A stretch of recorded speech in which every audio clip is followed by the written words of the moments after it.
శుక్లాంబరధరం విష్ణుం శశివర్ణం చతుర్భుజం ప్రసన్నవదనం ధ్యాయేత్ సర్వవిఘ్నోపశాంతయే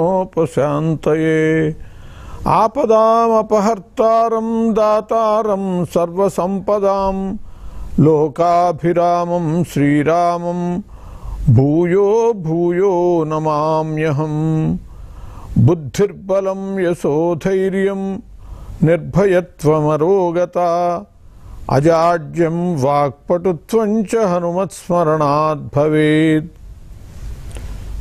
భారత్ టుడే ప్రేక్షకులకు సుప్రభాతం. మనం సుదినం శుభదం కార్యక్రమంలో ఉన్నాం. ఈరోజు శ్రావణ శుద్ధ షష్ఠి. ఉదయం కొద్ది సమయం మాత్రమే 6 గంటల ప్రాంతం వరకే ఉంటుంది. తర్వాత సప్తమి వస్తుంది, మంగళవారం. ముఖ్యంగా శ్రావణ మంగళవారం కాబట్టి మంగళ గౌరీ వ్రతాలు ఈ శ్రావణ మాసంలో మంగళవారాలు జరుగుతూ ఉంటాయి. ఓంకార పంజర సుఖీం ఉపనిషద్ ఉజ్జాన కేళి కలకంఠీం ఆగమ విపిన మయూరీం ఆర్యాం అంతర్విభావయేద్ గౌరీం అని చెప్పి ఆ గౌరీని స్తుతించుకుని ఆమెకు సంబంధించినటువంటి వ్రతాన్ని నిర్వహించుకుంటారు స్త్రీలు. సౌమంగళ్యాన్ని దృష్టిలో పెట్టుకుని ముఖ్యంగా ఈ వ్రతం స్త్రీలకే ఏర్పాటు చేయబడ్డది. ఈ వ్రతానికి సంబంధించినటువంటి సంకల్పం కూడా యావజ్జీవ సౌమంగళ్య సిద్ధ్యర్థం మమ వివాహ ప్రథమ వర్షాది పంచవర్ష పర్యంతం శ్రీ మంగళగౌరీ వ్రతం కరిష్యే అని చెప్పి మంగళగౌరీ వ్రత పూజ ఆరంభించాలి. యావజ్జీవ సౌమంగళ్య సిద్ధ్యర్థం, నేను బ్రతుకున్నంత వరకు సుమంగళిగా ఉండాలి అని చెప్పి స్త్రీ కోరుకుంటుంది.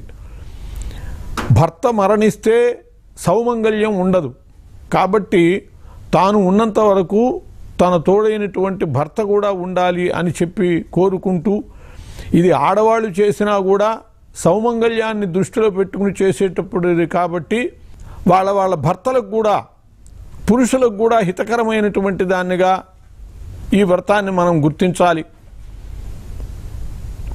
శ్రావణ మాసంలో కొత్తగా వివాహమైనటువంటి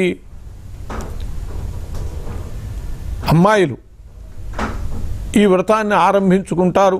సహజంగా వివాహాలు మాఘాది పంచకంలో జరుగుతాయి. మాఘం, పాల్గొనం, చైత్రం, వైశాఖం, జ్యేష్టం. ఆషాఢ మాసంలో ఒకళ్ళకొకళ్ళు ఉండకూడదు దగ్గర. శ్రావణ మాసంలో నోము పట్టిస్తారు. తల్లిదండ్రులే చక్కగా నోము నోయించి ఆ కార్యక్రమాన్ని పూర్తి చేయిస్తారు. అలా కుమార్తె చేత ఈ సౌమంగళ్య సిద్ధ్యర్థం అనేటటువంటి సంకల్పం చెప్పించి నోము నోయించడం జరుగుతుంది. ఇది 5 ఏళ్లకి సంబంధించినటువంటి వ్రతం. మంగళగౌరీ వ్రతం 5 ఏళ్ళు పంచవర్ష పర్యంతం అని చెప్పి ప్రథమ వర్షాది పంచవర్ష పర్యంతం అని చెప్పి వివాహమైన మొదటి సంవత్సరం నుండి 5 ఏళ్ళు ఈ వ్రతాన్ని పాటిస్తాను అని చెప్పి సంకల్పంలోనే చెప్పుకోవటం జరుగుతుంది. ఏదైనా ఒక వారం అభావం వచ్చినా కూడా ఆ ముత్తైదువులకి ఎన్ని వాయినాలు ఇవ్వాలో అవి తర్వాత ఇచ్చుకుని అలా పూర్తి చేసేటటువంటి విధానము ఉన్నది. దీనికి 5 ఏళ్లకి ఉద్యాపన 5 ఏళ్ళు పూర్తయ్యాకే చేసుకోవాలని లేదు. 5 ఏళ్ల లోపల ఎప్పుడు అవకాశం ఉంటే అప్పుడు ఉద్యాపన చేసుకోవచ్చు. ఈ ఉద్యాపన అనేటటువంటిది కొత్తగా వివాహం జరిగేటటువంటి, అప్పుడే వివాహం జరిగినటువంటి నూతన వధువుకి ఉద్యాపన చేసుకుంటారు. స్థాళీపాకం సమయంలో ఈ శ్రావణ మంగళగౌరి వ్రత ఉద్యాపన చేసుకోవలసినటువంటి వాళ్ళు అప్పుడే వివాహమైనటువంటి ఆ అమ్మాయికి ఉద్యాపన చేసుకుంటారు. ఈ ఉద్యాపన సమయంలో 16 జతల అరిసెలు ఇత్తడి గిన్నెలో పెట్టి వాయనం ఇస్తారు. అట్లాగే చీర, రేవిక పెట్టడము, మంగళసూత్రాలు, మెట్టెలు, నల్లపూసలు ఇవన్నీ కూడా ఆ కొత్తగా వివాహమైనటువంటి అమ్మాయికి సమర్పణ చేస్తారు ఉద్యాపన రూపంలో. ఈ శ్రావణ మంగళ గౌరీ వ్రతం చేసేటటువంటి వాళ్ళు ప్రతి మంగళవారము కూడా ముత్తైదువులకి తాంబూలం ఇచ్చుకుంటారు, వాయనం ఇచ్చుకుంటారు. శనగలు, నానబెట్టినటువంటి శనగలు, తాంబూలము, పండు వాయనం ఇస్తారు. ముఖ్యంగా 5 ముత్తైదువులకి వాయనం ఇవ్వాలి. కొందరు కొన్ని ప్రాంతాల్లో అలవాట్ల ప్రకారము భోజనం చేసే ముందే 5 వాయనం ఇచ్చి భోజనం చేసే పద్ధతి ఉన్నది. కొన్ని చోట్ల సంప్రదాయం ప్రకారము ఒక ముత్తైదుకైనా భోజనం చేయకముందు తాంబూలం ఇచ్చి వాయనం ఇచ్చి సాయం సంధ్యా సమయం లోపల మిగతా 4 కూడా వాయనం ఇచ్చేటటువంటి పద్ధతి ఉన్నది. ఈ సందర్భంలో చక్కగా వాళ్ళకి పసుపు, కాళ్ళకి పసుపు రాస్తారు, కుంకుమ అద్దుతారు, కాటిక పెడతారు. ఇలా వాళ్ళకి గౌరవించటం, పెళ్ళైనప్పటి నుంచే తోటి ముత్తైదువుల్ని గౌరవించేటటువంటి ఒక పద్ధతి, సంస్కారము ఈ నోములు, మంగళగౌరి నోముల రూపంలో స్త్రీకి ఇవ్వబడుతుంది. ఇది శ్రావణ మాసంలో వస్తూ ఉండటం వల్ల దీనివల్ల చాలా ఉపయోగం కూడా ఉన్నది. ఏమిటంటే శ్రావణ మాసం వర్ష ఋతువు, శ్రావణ భాద్రపద మాసాలు వర్ష ఋతువు, వర్షాలు బాగా కురిసేటటువంటి కాలం. ఆడవాళ్ళు నీళ్లలో ఎక్కువ తడవేసేటటువంటి అవసరం ఉంటుంది. మామూలుగానే పనుల కోసమని తడుస్తారు, అట్లా కాక వర్షాకాలం అవటం వల్ల ఎక్కువగా కాళ్ళు తడవటము, పాచి పట్టేటటువంటి ప్రమాదం ఉంటుంది. పసుపు రాసుకునేటట్లయితే ఆ ప్రమాదం జరగదు. ఆరోగ్యాన్ని చాలా చేకూరుస్తుంది పసుపు. ఎవరికి వాళ్ళు మామూలుగా రాసుకుంటారు, స్నానం చేశాక చక్కగా పసుపు రాసుకుని దేవుడి పూజ చేసి నివేదన చేసి అలా మహిళామ తల్లులు చక్కగా ఇంట్లో చేసుకునే పద్ధతి ఉంటుంది. కానీ అలా అలవాటు లేని వాళ్ళైనా సరే ఈ మంగళవారాల రూపంలో వర్షాకాలంలో ప్రధానంగా కాళ్ళకి పసుపు రాసుకునేటటువంటిది, ఆ ఆడవాళ్ళు నోము నోచుకునేటటువంటి వాళ్ళు చక్కగా కాలికి పసుపు రాయటము, అట్లా పరస్పరము ఆ పసుపు రాసుకోవటం అనేటటువంటిది వాళ్ళ ఆరోగ్యానికి కూడా చాలా మేలైనటువంటిది. అందులో ఈ కాలంలో ముఖ్యంగా మన సంస్కృతికి సంబంధించినటువంటివన్నీ కూడా దూరం అవుతున్నాయి.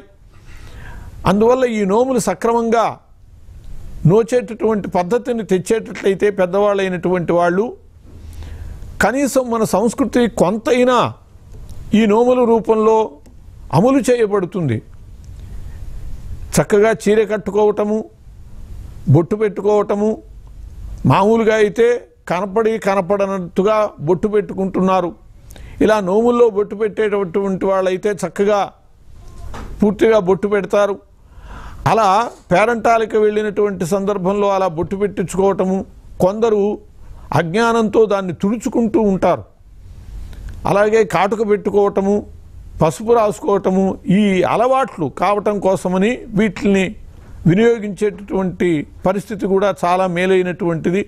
అట్లా ఈ శ్రావణ మంగళగౌరి నోములు ఇంటింటా కూడా చక్కగా కొత్తగా పెళ్ళైనటువంటి వాళ్ళకి ఉద్యోగాలు అనేటటువంటి నెపంతో అటు పుట్టింటా కాక ఇటు మెట్టింటా కాక వెళ్ళిపోవటము, ఈ నోములు లేవు ఏమీ లేవు, ఆ రకమైనటువంటి పరిస్థితి వస్తోంది.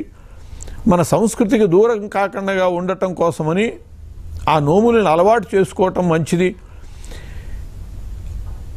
సౌమంగళ్యం ఇది ముఖ్యంగా కోరేది. అందువల్లనే ఆ గౌరీదేవి పూజ వివాహ సమయంలో, వివాహానికి ముందు ఆ వధువు, నూతన వధువు గౌరీ పూజ చేస్తుంది తప్పకుండా.